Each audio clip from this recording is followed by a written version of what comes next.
তিন বেলা দুই বেলা খাই আর এক বেলা কোনো উপাস থাকি কি করবো এখন। সর্বশেষ ভাত খেয়েছেন কবে? সর্বশেষ বাস খাইছি পরশু দিন।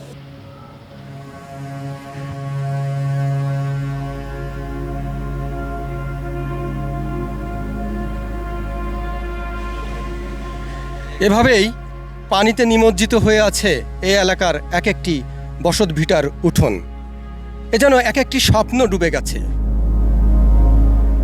ঘর বাড়ি জমি জিরাত বসত ভিটার যা কিছু ছিল সব সব শেষ হয়ে গেছে অধিকাংশ মানুষের। এটা ফেনী জেলার প্রত্যন্ত একটি গ্রামের বাজার। এ বাজারে অসংখ্য মানুষ রয়েছে যাদের কাছে পানি সরে গেলেও তাদের জীবনের যে গতি, সে গতি ফেরেনি। তাদের জীবনের যে অনিশ্চয়তা, সে অনিশ্চয়তা কাটেনি। কারণ একটা জীবন চলে জীবিকা দ্বারা। আমরা যে দোকানটি দেখতে পাচ্ছি, এই দোকানটি সম্পূর্ণ পানিতে ভাসমান ছিল। প্রিয় নাম্বার সেট করে বিকাশে সেন্ড মানি করুন ফ্রি।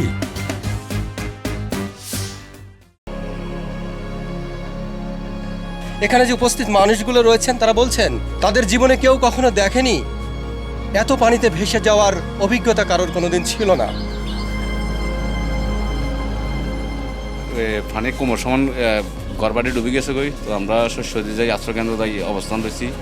তো হালকা বাড়ি থেকে পানি নামছে, তো আমরা এখন বাড়ি ঘরে অবস্থান রয়েছি। আমরা খানা দানা কর্ম সব কিছু সংকটে আছে, মানে আমরা খুব কষ্ট করতেছি।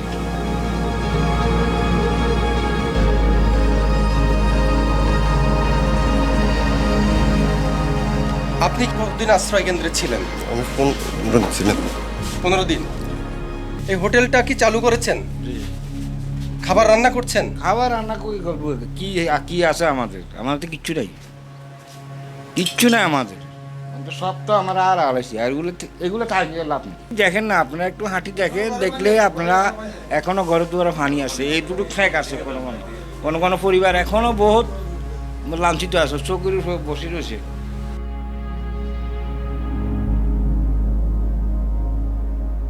তিন বেলা দুই বেলা খাই আর এক বেলা কোনো উপাস থাকি কি করবো এখন। সর্বশেষ ভাত খেয়েছেন কবে? সর্বশেষ বাস খাইছি পরশু দিন। এই কিছু চিরা মুড়ি যা দিছে এগুলা রাখছি, নিজের সম্বল এগুলা খাইছি, এইটাই। যারা বসত ভিটায় ফিরেছে সবার কি একই অবস্থা? একই অবস্থা, কেউ এখানে ভালো নাই। আমরা চিরামুড়ি খাইতে হইব, আর কি করবো? চিরামুড়ি তাও নষ্ট, এগুলা কোনো খাওয়ার উপযোগী না, অনুপযোগী খানা এগুলা। রাত্রে যে কি খাবো এটা এখনো বলা যায় না। কে খাবার দেয়? নৌকা করে আসলে দিলে, একটুখানি দিলে বা হয়তো একবেলা খাইলো, এটা আর কি।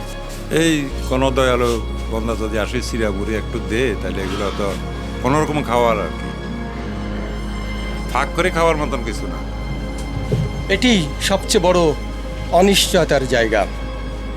অনেকেই আমরা দূর থেকে ভাবছি যে বন্যাত্ম এলাকার মানুষ, পানি নেমে গেছে, তারা কিছুটা স্বস্তি ফিরে পেয়েছে। তারা বাড়ি ফিরলেও নিশ্চিত হয়নি তাদের রাতে কিংবা পরের বেলার খাবার। যারা দূর দূরান্ত থেকে ত্রাণ নিয়ে আসছে তাদের উপর নির্ভর করে চলছে এই বানভাসী লক্ষ লক্ষ মানুষ।